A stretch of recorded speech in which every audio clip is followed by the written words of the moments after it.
The first letter arrived on a Tuesday.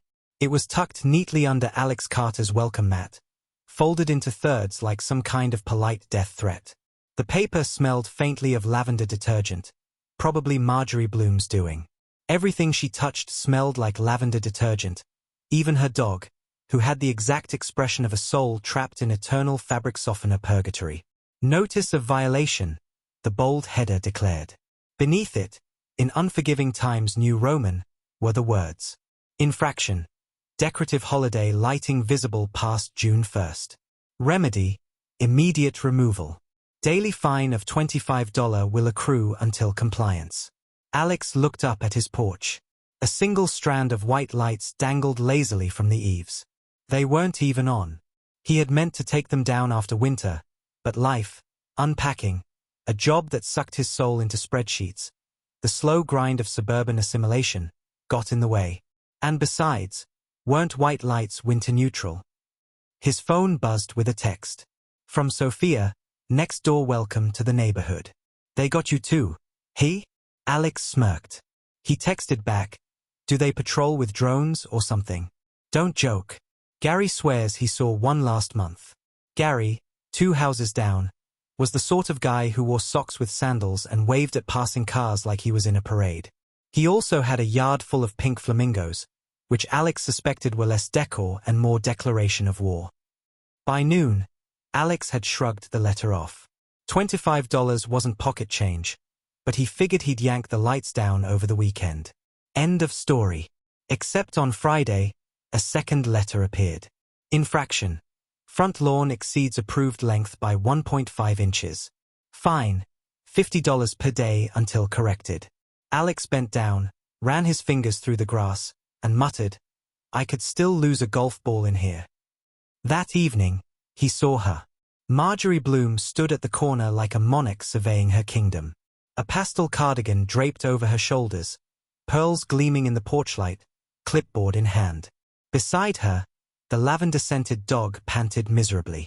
She waved at Alex, not unkindly, but with the exact same energy a principal waves at a delinquent student. He waved back with his middle finger carefully tucked into his palm. By the end of the first month, Alex's file had grown fat.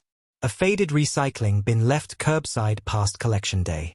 A fence stain that did not meet approved color palette. A garden hose coiled in a manner presenting community hazard.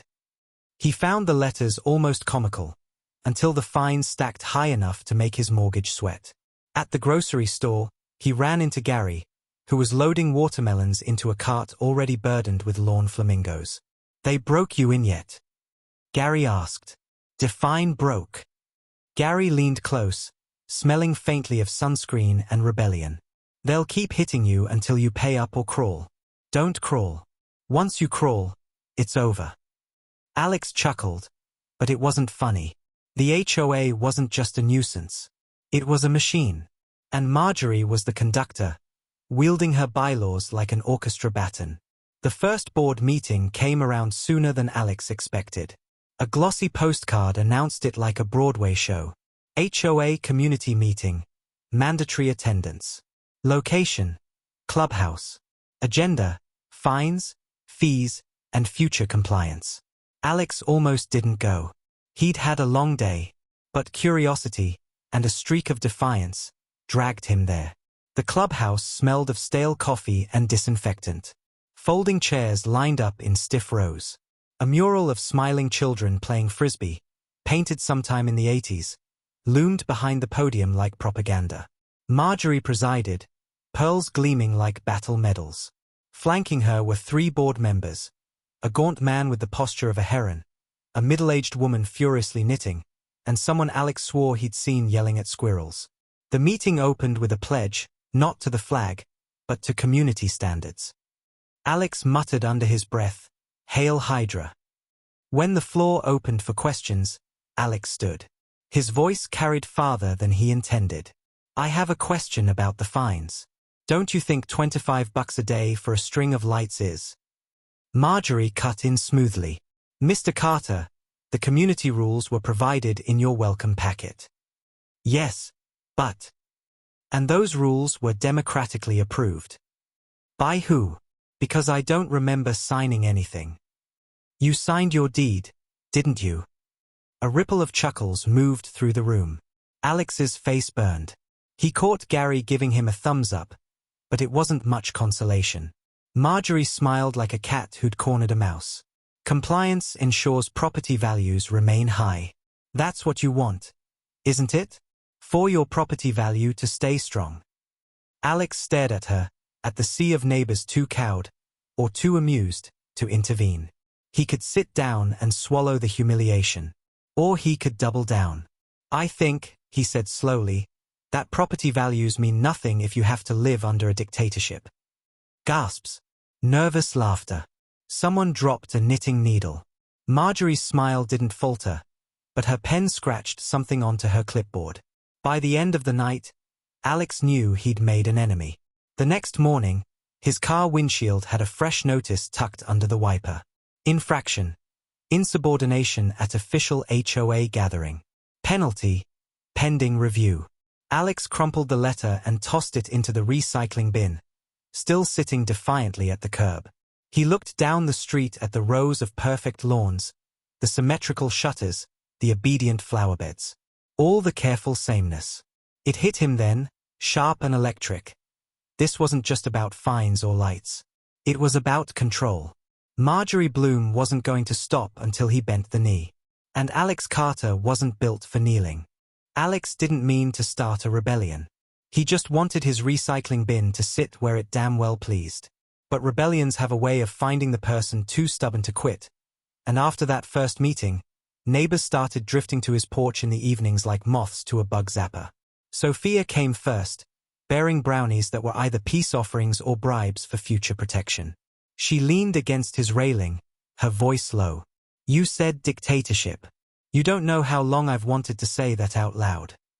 Behind her came Gary, hauling one of his flamingos like a knight bearing a standard. She wrote me up again. Said flamingo number 17 leaned 2 degrees left. 17. How the hell do you measure that? A retired lawyer named Frank shuffled over later, clutching a manila folder that smelled faintly of mothballs. I fought them once, he said, eyes haunted. Cost me $3,000 and a nervous twitch. But I kept the paperwork. You might find some loopholes in here. Alex hadn't asked for allies, but suddenly he had them. The first prank wasn't even his idea. At midnight, half a dozen lawnmowers roared to life in unison. Alex opened his blinds to see neighbors in pajamas, headlights bobbing across grass like fireflies. The sound was deafening. Dogs barked. Lights flicked on. And just when it reached a fever pitch, the engines cut off all at once, plunging the street into silence. By morning, the neighborhood buzzed. Some whispered, some smirked, but for the first time Alex noticed cracks in the facade of perfect compliance. Marjorie's response came swift and merciless. Mandatory lawn inspection, effective immediately, the notice declared. Inspectors, 2 bored-looking teenagers in HOA polo shirts, measured grass with rulers, photographing dandelions like they were crime scenes. Sophia's roses were deemed excessively flamboyant. Gary's flamingos were tagged with numbered stickers, each violation listed in triplicate. Frank's fence got dinged for shade inconsistencies. Alex, naturally, was fined for collective disturbance. The absurdity should have broken them. Instead, it bonded them. Every new letter became fuel. When Alex discovered a clause buried deep in the bylaws that allowed seasonal decor for cultural expression, they all put up Halloween skeletons in April. Marjorie countered with legal threats, but no one budged. The skeletons stayed. Still, the game wasn't all fun. One morning, Alex found his mailbox dented, tire tracks on the curb. The police officer who arrived shook his head. No cameras, no witnesses. Nothing I can do. The smirk said everything. Everyone knew who was behind it, but no one dared put it in writing. The pressure mounted. Sophia received a final warning about her roses, couched in language that implied foreclosure. Gary's workplace got an anonymous call about his unsuitable yard ornaments. Frank found his old court documents mysteriously shredded, only to discover later that his garage lock had been tampered with. That night, Alex sat at his kitchen table. HOA letters spread like playing cards. He felt the weight of his mortgage pressing against the threat of fines, the sneaky vandalism, the neighbors counting on him. "This isn't about lawns," he muttered. "It's a racket." Frank, sipping weak coffee across from him, nodded. "Always has been. But you need proof." The proof came accidentally. Sophia, dropping off more brownies, mentioned seeing Marjorie at the bank, arguing with a teller about board funds. She laughed it off, but the word stuck in Alex's brain like a burr. Board funds. The HOA collected thousands every month. Dues, fines, administrative fees. But where did it go? Community pool repairs had been pending for years. The clubhouse still smelled like 1987. There were no new parks, no fresh paint on playground swings. Just lavender-scented patrols and clipboards. Alex started digging. He pulled up meeting minutes, sanitized and vague. He requested financial statements and got delayed, redirected, stonewalled. But the fragments he pieced together told a crooked story: vague maintenance projects, consulting fees, and transfers to accounts with no listed recipients. One number jumped out at him: a $40,000 land development consultation. Alex's street didn't have an inch of undeveloped land.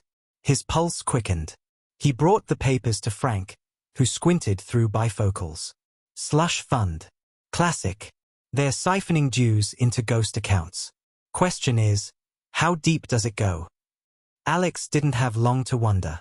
3 days later, a thick envelope arrived via certified mail. Inside, a lawsuit. The HOA was suing him for defamation, non-compliance, and endangerment of community harmony. Damages requested: $150,000. He read it twice, then laughed, sharp and humorless. Sophia's face drained when he showed her. "They'll bankrupt you." "Maybe," Alex said. "Or maybe this means I'm close." That night, as he tacked the lawsuit to his fridge like a grotesque trophy, Alex felt the shift. This wasn't neighborly squabbling anymore. This was war. Allies have a way of scattering when the heat rises. By the time the court papers had gathered dust on Alex's counter, the porch meetings had thinned. Gary stopped coming by, muttering about too much risk. Sophia's brownies dried up along with her visits.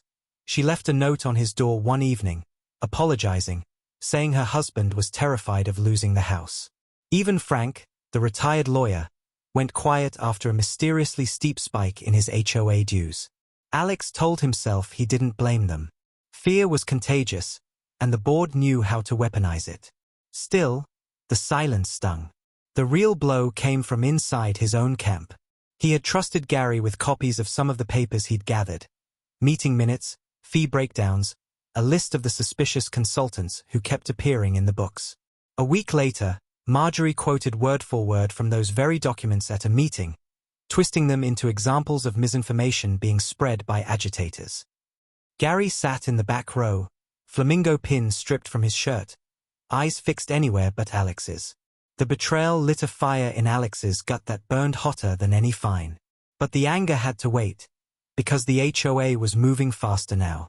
Fines escalated, letters arrived almost daily, and anonymous complaints multiplied. His lawn posed risk to community aesthetics. His recycling bin attracted pests. One notice even claimed his curtains were too opaque. He half expected the next letter to ding him for breathing unevenly. And yet, in the midst of this barrage, Alex found something. It happened in the clubhouse, late at night.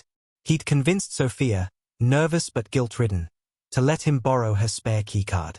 He slipped inside after midnight, flashlight beam bouncing across trophy cases filled with long-forgotten community bowling awards. The file cabinet was exactly where he'd imagined. Marjorie wasn't original, just thorough. Locked, but Frank's old garage lockpick set still worked. The drawers squealed open, and inside lay folders thick with receipts, contracts, and bank statements. He sifted through them, adrenaline humming, until his light froze on a page. A signed contract, tucked behind innocuous landscaping invoices. A deal with a development firm. Date: 3 months ago. Amount: nearly $250,000. The target: the neighborhood park. Alex's chest tightened. The park wasn't just swings and grass. It was the one patch of green where kids played soccer, where families grilled hot dogs on weekends, where Gary once staged a flamingo parade just to spite Marjorie. Selling it off wasn't mismanagement. It was erasure. And the signatures at the bottom? Marjorie Bloom and the 3 other board members. Not a whisper of community vote. He snapped photos with his phone, hands shaking. He almost didn't hear the footsteps in the hall. Alex killed the flashlight and ducked behind a stack of folding chairs. The door opened, spilling lavender into the room. Marjorie's voice floated in, soft and smug. Check his mailbox again tomorrow. If he won't yield, we'll make him. Another voice, male, clipped, unfamiliar, answered, understood. They lingered, shuffling papers, then left. Alex stayed crouched until his legs went numb. When he finally slipped out, every hair on his neck prickled. The next morning, his proof felt heavier than gold. He wanted to shout it from his roof, shove it under Marjorie's nose, slam it on every neighbor's doorstep. But instinct whispered caution. Proof was only as strong as the crowd ready to hear it. And right now, the crowd wasn't with him. He tried anyway.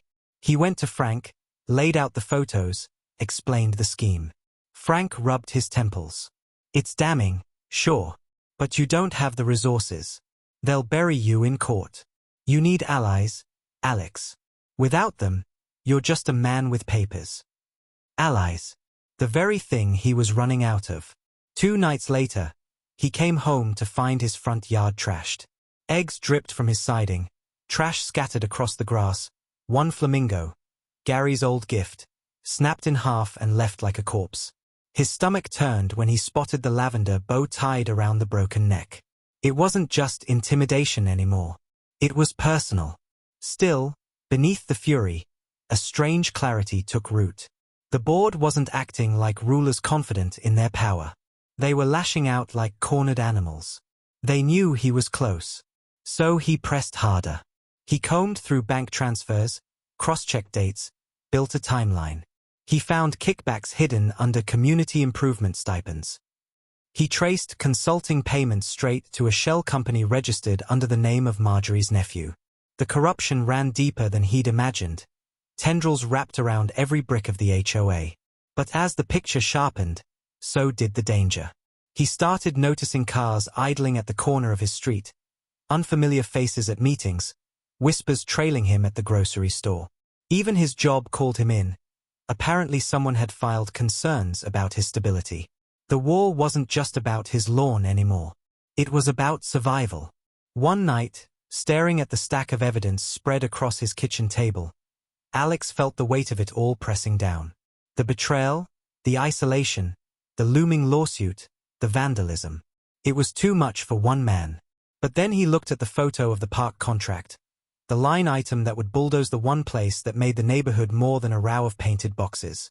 He pictured the kids on the swings, the families grilling, the stubborn flamingos. And he knew he couldn't stop. The next HOA meeting drew a bigger crowd than usual. Word had spread, though Alex wasn't sure how much of it was rumor and how much was quiet hope. People filled the folding chairs, whispering as Marjorie took the podium, pearls flashing like a general's medals. Alex sat near the back, a folder of evidence on his lap. His palms were slick. Every instinct told him this was insane, standing alone against the machine. But he wasn't alone. Not anymore. Sophia caught his eye from the second row, offering a small, nervous nod. Even Gary was there, though he looked like he might bolt at the first sign of trouble. Marjorie began with her usual sermon. "We are a community of standards," she declared. "Standards keep our property values strong, our homes safe, our lives orderly. And we cannot allow agitators to sow chaos among us." Her gaze flicked briefly to Alex. When the floor opened for comments, Alex stood. His legs felt wooden, but his voice rang louder than he expected. "I've got something to share." The room hushed. Marjorie's smile tightened. "Mr. Carter, this forum is not for personal grievances." "This isn't personal. It's criminal. Gasps. Someone dropped their coffee cup. Alex opened the folder, pulling out copies of the contracts, the bank transfers, the kickbacks. He held them high. For months, we've been fined, threatened, and humiliated in the name of standards. But the truth is, while we worried about lawns and curtains, this board was signing away our park to a developer. They've been funneling our dues into shell companies. Here's the proof. He laid the papers on the table at the front, one by one, like cards in a winning hand. Murmurs rippled through the crowd. Sophia leaned forward, eyes blazing. Frank, in the back, muttered, "Holy hell." Marjorie's laugh was sharp, brittle. Fabrications. Misunderstandings. Taken wildly out of context. But her voice had lost its shine. Alex pressed on. You've all felt it. The endless fines, the harassment, the fear. That's not about keeping this place nice. It's about keeping us quiet. So they could sell what belongs to all of us. A man in the third row stood. Is that true? About the park? Lies, Marjorie snapped. But another board member shifted uncomfortably, avoiding everyone's eyes. Then Sophia rose, clutching one of the photos Alex had passed her earlier. This is a signed contract. Her signature. How much more proof do you need? The room erupted. Neighbors shouted questions, demanded answers. Someone yelled, "You stole from us." Another, "I paid those fines." The knitting woman on the board dropped her needles and fled. Marjorie slammed her gavel. Order! Order! But the tide had turned. Gary, of all people, climbed onto his chair, flamingo pin gleaming proudly again. I've had 17 pink birds exiled in the name of standards. 17. And all the while you were pocketing our money. His voice cracked, but the crowd roared approval. Marjorie's mask slipped. If you think you can. But she never finished. A new voice cut through the chaos. Calm, firm. Actually, I think they can. All heads turned. A reporter stood at the back, notebook in hand, camera operator beside her. Alex's chest loosened. He'd tipped them off days ago, a last-ditch gamble. And they'd come. The reporter's MIC gleamed like a guillotine. Mrs. Bloom, would you care to explain these financial irregularities to the public? Panic flashed across Marjorie's face. She stammered, reached for her lavender-scented dog like it might shield her. The heron-shaped man beside her mumbled about legal counsel. And then, as if summoned by the weight of evidence and outrage, uniformed officers stepped in. Not many, just enough. One read from a warrant. Another collected the documents. The room went still, stunned. Marjorie sputtered. You can't. This is a misunderstanding. But the officers moved steadily, guiding her and the others toward the door. The lavender dog whimpered. As they disappeared into the hallway, the silence broke. Neighbors clapped, cheered, shouted. Some hugged. Others just stood in shock, the realization dawning that the monster under their beds was mortal after all. Alex sat, drained, the adrenaline bleeding away. He hadn't won alone. The crowd had needed to wake up. But still, he'd lit the match. Later, outside under the streetlights, people gathered in small groups, buzzing with relief. Sophia touched his arm. You did it. He shook his head. We did it. And we've got work to do. Because the fight wasn't just about tearing down Marjorie. It was about what came next. They'd need new leadership, new rules, a way to keep the community safe without strangling it. Alex refused the nomination when someone inevitably suggested he run the board. I don't want to be king, he said. I just want to live where flamingos and roses and leftover Christmas lights can breathe. Laughter rippled through the group. Not mocking, lighter, freer. Weeks later, the lawns weren't perfect. Some grass grew a little too long. A few mailboxes leaned. And in one yard, 17 flamingos marched proudly in crooked formation. The neighborhood finally looked alive. Alex stood on his porch one evening, a beer in hand, and watched kids chase each other under the streetlights. The park, still intact, echoed with shouts and laughter. For the first time since he'd moved in, he felt at home. The HOA had always won, until it didn't. And maybe, just maybe, that was the real standard worth keeping.